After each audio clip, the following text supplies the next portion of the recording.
হরে কৃষ্ণ সবাইকে, আশা করছি তোমরা সকলে ভালো আছো। আর এই ভিডিওটাতে আমি দেখাচ্ছি তোমাদেরকে আমার ছেলে এখানে রাম সেজেছিল রামনবমীতে আমাদের ভক্তি বৃক্ষের অনুষ্ঠানে। তো ওকে আমি একটু সাজিয়ে দিচ্ছিলাম, চিন্তা করতেছিলাম যে কি পরাবো, কিভাবে সাজাবো, এগুলো নিয়ে অনেক টেনশন ছিল।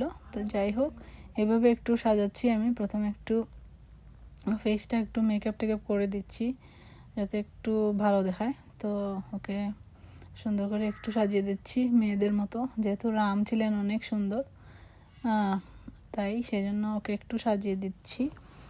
তো এখানে ওকে আমি পরাইছি গিয়ে অরেঞ্জ কালারের কুর্তি আর অরেঞ্জ কালারের ধুতি। পাওয়া যায় নাই, ছিল না আমার কাছে। তো একটা অলমোস্ট অরেঞ্জ কালার এরকম একটা ধুতি ওর বাবার, ওটা পরিয়ে দিলাম। আর এই যে দেখতেছো নেকলেস পরিয়ে দিলাম। আর গিয়ে যতটুকু পারি সাজিয়ে দিচ্ছি। তো আমার মোটেও আইডিয়া ছিল না কি করব, কিভাবে করব। তো যাই হোক, ভগবানের ইচ্ছায় যেভাবে হোক একটুখানি করতেছি, চেষ্টা করতেছি।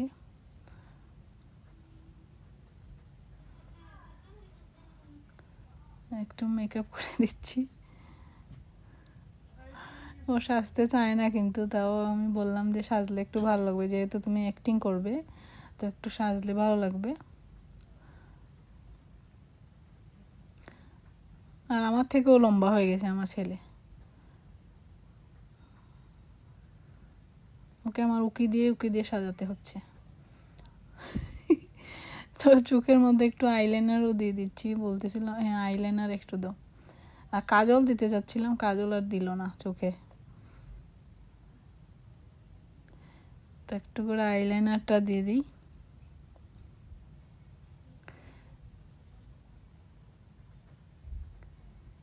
তো সেই দিন অনেক কাজ ছিল, রামনবমীর দিন। ওকে সাজানো, ছোটটাকে সাজানো, নিজে রেডি হওয়া, কীর্তন ছিল। যদিও আমার রান্না ছিল না, রান্না করি নাই সেদিন অবশ্য প্রোগ্রামের জন্য। রান্না অলরেডি সবাই ভাগাভাগি করেছে, শুধু আমি একটু ফ্রুটস নিয়ে গেছিলাম। তাও ঘরে অনেক কাজ ছিল। তারপর গিয়ে নিজে রেডি হওয়া। তো একটু লিপস্টিক দিয়ে দিচ্ছি এখন, যেহেতু ভগবানের ঠোঁট অনেক সুন্দর, তাই চেষ্টা করছিলাম একটু পিঙ্ক কালার করে দিতে ঠোঁটটা।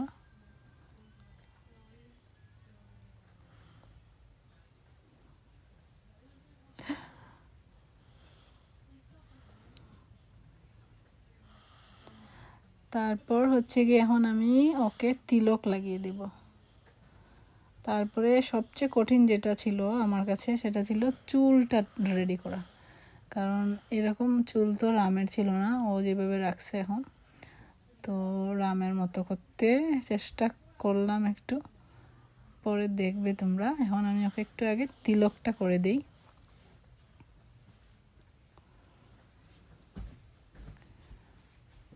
তো যাই হোক, আমি তিলকটা নিয়ে আসছি, তখন তিলক করে দিচ্ছি।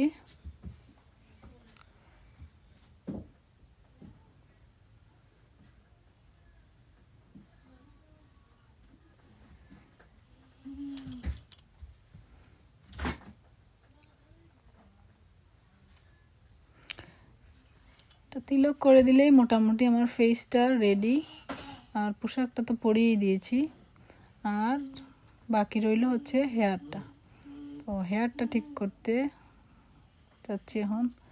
তো আমি একটা রামের মতো, এখানে রাম যখন বনবাসে গেছিলেন তখন কিন্তু এভাবে একটা মাথার মধ্যে চুলগুলো এরকমভাবে বাঁধা ছিল খোপার মতো। তো আমি চেষ্টা করছিলাম এভাবে আগে, চুলগুলা বেশি একটা লম্বাও না, আবার একদম শর্টও না। তো আমি এখানে একটা খোপার মতো বানিয়ে নিলাম। তারপরে ওর চুলগুলো আবার সামনের দিকে বেরিয়ে আসতেছিল। সবচেয়ে হার্ড ছিল আমার চুলটাই ফিক্স করা। তো এখানে গিয়ে আমি কিছুটা ক্লিপ লাগিয়ে দিচ্ছি, সামনের দিকে ছোট ছোট চুলগুলো বের হয়ে আসতেছিল। তো এটা নিয়ে একটা টেনশনে ছিলাম, চুলগুলো থাকবে কিনা ঠিক মতো। তো এখানে আমি ক্লিপ লাগিয়ে দিচ্ছি যতটুকু পারা যায়, যদি ভালো হয়। আর তারপর আমি এই যে খোপার মতো করে নিয়েছি এখানে। আর এখানে আমি লাগিয়ে দিব হচ্ছে গিয়ে কিছু মালা। তো এই যে জপমালার মতো আছে, এখানে আমি এখানে পেঁচিয়ে পেঁচিয়ে দিয়ে দিচ্ছি, ঠিক যেভাবে আমরা দেখেছিলাম রামের মাথায় এরকম ছিল। তো সেটাই আমি একটু কল্পনা করে এইভাবে দিলাম। তো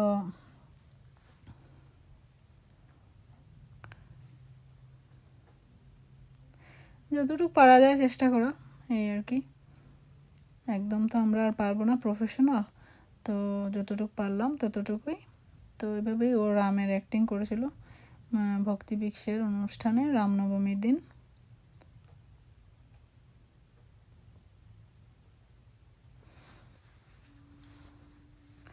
তোমাদের কেমন লাগলো আমার রাম সাজানো, কমেন্টে জানাবে। তো চুলটা বাঁধার পরে আমার রাম একদম রেডি। আর এই যে দেখো চুলটা কিভাবে বাঁধা হয়েছে।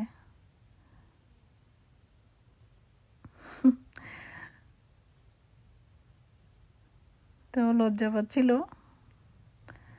যাই হোক, এই যে আমার রামচন্দ্র রেডি। আর আমরা চলে আসছি হচ্ছে ভক্তি বিক্সের অনুষ্ঠানে। হরে কৃষ্ণ।